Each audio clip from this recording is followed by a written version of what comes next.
Hello, YouTube, and welcome to 2022. Yep, it's here. And if you are like me, and I think probably most of the rest of the world, and you are still processing the last couple of years, that's fine. We are here to talk about something that is hopefully a bit more exciting and a bit more positive, which is 2022's biggest interior design trends.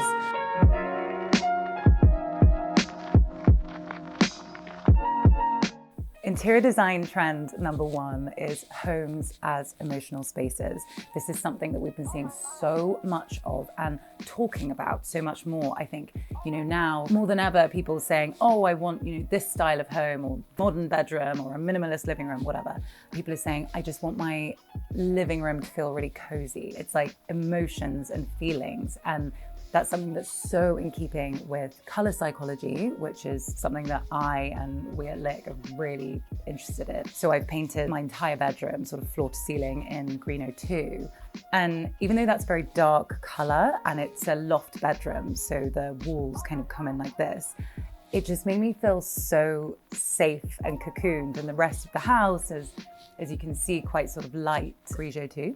It's also colors like nurturing pinks. More than ever, people are gravitating towards these sort of really cozy and warm pinks. Tash, our lead color expert, describes it as a hug in a paint tin, which I love. It's these kind of barely there pinks that are sort of disguised as white, but they just add this extra warmth and security and coziness to a space in a way that white just sometimes can't. Like, white's great if you want to create a feeling of spaciousness and that airy capacity, or to offset your artwork against a kind of big blank white canvas, but it can be quite stark, and I think that's something that pink just isn't. Yeah, I'm a pink convert. Interior decor trend number two is cozy living. You can see I've got my fire going on here. I've got the cozy living vibe going on. This trend is no more apparent than in the hygge trend. The actual Danish concept of hygge is about inviting like your nearest and dearest people into your home. The kind of people that you would have round and sit in your pajamas and play a board game. With response to the pandemic, it's that really internalized living, that internalized world, and doing those kind of wholesome activities. Another big part of cozy living is carving out those spaces in your home. One person's cozy is another person's nightmare. Me and my boyfriend, for example, he loves nothing more than getting back from work and sitting in front of the TV and having the fire on and just having a really nice cozy evening, which I love too, but I also get that from reading and kind of going off tech. So I've created spaces in the same room, but where I can sort of sit and read my book, and the TV is not in my face, and he can sit and watch TV and do that, and we can still enjoy each other's company from afar. Interior trend number three is craft and DIY. Over lockdown 2020, the world went mad for DIY. And also crafting hobbies, those kind of wartime era pastimes. People were suddenly picking up knitting and sewing and sculpting, and I tried my hand at painting. 2 crafting tips, or if you're sort of choosing a new hobby or something. Number one, just do something that you love. Don't do it if you're I really want to get into knitting, and then you spend an evening on the sofa knitting and you're I've never been more bored in my life. Don't make yourself do something that you're not enjoying. It should be something that you just get into a sense of flow, and you just completely forget what time it is and half the day's gone, but you've had the best time and haven't looked at your phone once. That's what your craft should be. Number one. Number two, and this is, if only I followed my own advice, would be finish it. I have a chair in my living room, which I might have spoken about before, which I love, I'm so proud of, but that was a kind of upholstery project, and he still looks gorgeous, he still looks amazing, but he is not finished. And you kind of just have to sort of look at him and appreciate him from afar. But if anyone kind of sits on him in the wrong angle, you might get a pin in your bottom or something, which isn't that cozy or inviting. Interior design trend number 4 is healthy homes. What does that mean?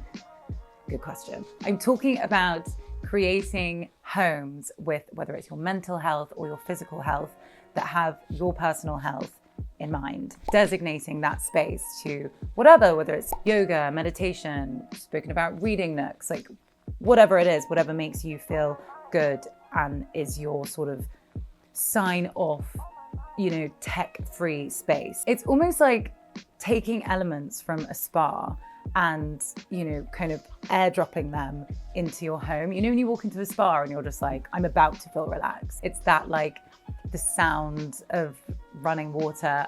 Oh my God, best buy of 2022. I recently just bought, I'm looking at it, I can see it sitting on my desk, this pot plant that has little pebbles in it and a little fountain. And my boyfriend hates it, but I love it. And it just sits on my desk and it's just this constant sound of running water. And that was my best buy of 2022, hands down. I mean, I know we're like still in January, but still. Best buy so far. So yeah, it's stuff like that. It's if you can somehow get the sound of running water, having diffusers, lighting candles and sort of those relaxing scents, lavender, orange blossom, chamomile, all that good stuff. It's also, I think there are interior design styles that incorporate this idea of a healthy home really well. It's like, Japan style, biophilic design. I think if there was like one of the biggest influences of 2022 has got to be biophilic design. It's just everywhere. Once you start incorporating plants into a home, you won't stop. You will always find another nook somewhere for another pot plant. I also think that houseplants are a really great way to add some color into your home, especially if you're renting. Interior design tip number 5 is smaller, simpler living. Now, this one is not necessarily for everyone. Personally, for me, I find like safety in my clutter. Like I like my stuff. I like my library of books. I like that having my like stuff makes me feel, I don't know, I'd love to like delve more into that and figure out what that's all about. But there are lots of people, and we're seeing so much more of it, of that trend of just downsizing, of realizing that like you don't need as much stuff, just, getting all Mary Kondo on your home and like getting rid of all that clutter, decluttering, downsizing, and kind of living that sort of lock up and leave life. Interior design tip number 6 is broken plan living. Apparently this was a COVID coined word. I don't know if that's true, but if it was, then it makes total sense because again, I think more than ever, people are trying to sort of carve out and create like new spaces for that. They're using their homes in different ways. And there are so many ways that you can do this. One way that I love in a living room is using an L-shaped sofa. That shifts your attention from the space. It kind of draws you in. Another great way of doing that is we're seeing a lot more of those sort of curved sofas. Again, in a broken plan living room, you could use sort of shelving unit to, whether it's dividing between your living room or your dining room or a kind of home office space. There are just lots of ways where you can divide up that space mentally and actually, and just use it for different purposes. Interior design trend number 7 is, spoken about a bit before, biophilic design. This is the trend 22, 23, the future. What is it? So biophilic design essentially is about connecting humans to nature. We didn't always live in bricks and mortar and houses. We're meant to be outdoors, and I think for so many of us, that's when we feel our happiest. Like, when you're outdoors, there are things called fractals, which are sort of repetitive shapes that can only be found in nature. It's like those intricacies, patterns in a leaf or like a shell. Looking into a forestscape does something to your eyes in the way, like I was talking about before with color psychology, it's like what your eyes are taking in. And it affects your mind, it affects your senses, and it just is instantly calming and soothing. It's the same, it's how Japanese talk about forest bathing. It's just getting in amongst nature and just soaking it all in. Now, we can't all go and live in a forest, even though you might love to. I would love to, I'll see you there. But there are ways that we can incorporate that biophilic design into our home, whether that's biophilic color palettes, whether that's incorporating biophilic elements into your home. So that's like natural light is another big one. So I think a great way to go about that is, especially in a darker room or home, is ditching the curtains, like leaving your windows bare and just letting that light shine through. If you are doing a kitchen renovation, putting in skylights, doing the floor to ceiling bifolding doors, letting your kitchen dining area just flow out into nature. That's another really big one, is views of nature. Even if you can't be in it, you can still see it and kind of welcome in those natural just sights and sounds. Interior design trend number 8 is shy tech. If you haven't heard this word, it is yet another COVID coined word to add to the dictionary. This is all about hiding your tech out of sight and essentially getting your technology to work for you rather than against you. If you're the kind of person that is glued to your phone or is like working on your laptop in bed late into the night, give shy tech a go. This might help you. Nowhere is this more important than in our bedrooms. Good sleep hygiene and shy tech go together like milk and coffee. Kind of distract the eye with artwork, a wall mural placed around your TV.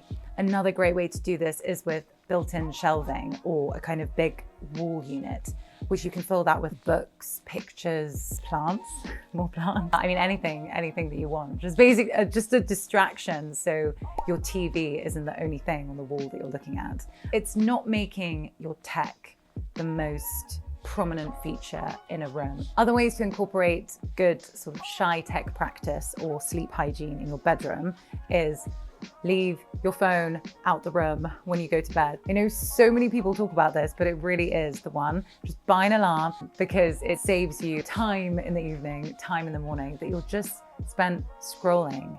And for what? Another great way to do this in your living room, if you're also using that as a home office space, is to have a built-in sort of home office, whether it's a cupboard or an old school bureau, writing desk, just somewhere that you can put your laptop away, fold it up at the end of the day, close those doors and just forget about your emails until hopefully 9 a.m. the next morning. On the other side of things, there are actually some new forms of technology that are really helping us in the sort of home department. It's things like salt lamps or sun lamps or even electric diffusers that can imbue your home with that relaxing smell. There are types of technology that we can use for us. It's not all bad, but I think it's just thinking about how you use technology in your home and doing it in a way that works for you rather than against you is the take home. Interior decor trend number 9, and this is the last one. It's essentially expanding outdoors, bringing the outdoors in and taking the indoors out. It's sort of, again, more than ever over the pandemic when we were forced to socialize outdoors and, outdoor entertaining, even like outdoor kitchens, outdoor dining, all of those things. Across the country, people are using their gardens in different ways and almost using it as a kind of 5th room, just another entertaining space. So I think everyone, in the last couple of years, and we predict this trend to grow, has just been using their outdoor spaces in different ways. It's whether you've just got a balcony or even a window ledge. You can grow your favorite herbs or flowers on your window ledges. You can, in your kitchen, you could grow your favorite herbs. Outside your bedroom and living room, you could grow your favorite flowers, like whatever that is. Even if you don't have any actual outdoor space, you can still connect with nature and expand into the outdoors, even by way of a window ledge. Other trends which we've seen over the last couple of years, which we just predict going from strength to strength, is victory gardens. If you don't know what that is essentially a vegetable plot. But yeah, growing your own vegetables, rewilding your garden, drawing nature in. All of these are things that, yes, amazing if you've got acres of land, but you don't need them. You can grow herbs, some vegetables, salad leaves. You can grow all of those in pot plants. So even if you've just got a balcony or, like I said, even a window ledge, you can still get involved in these trends. One of the key components of a garden trend like rewilding is bringing nature into your garden. So it's planting pollinators. I got an insect hotel, which is as ridiculous as it sounds. It's meant to be a really like luxurious place for insects to hang out. And that's it. Those are our 9 interior design trends for 2022. I know that I have definitely adopted a load of those in the last few years, and probably most of the ones I haven't, I'm going to be implementing in my home in the not too distant future. If you are interested in finding out more decor tips, then please subscribe to our channel. I promise there'll be good ones. Let us know which one of these trends that you've adopted and which ones you're planning on. So I promise there is plenty more where that came from. We've got garden trends for 2022, color trends, wallpaper trends, we've got the lot. So stay tuned, and I promise we will be sending you more interior design tips. Until then, just happy decorating. Happy decorating. Pick up those paintbrushes.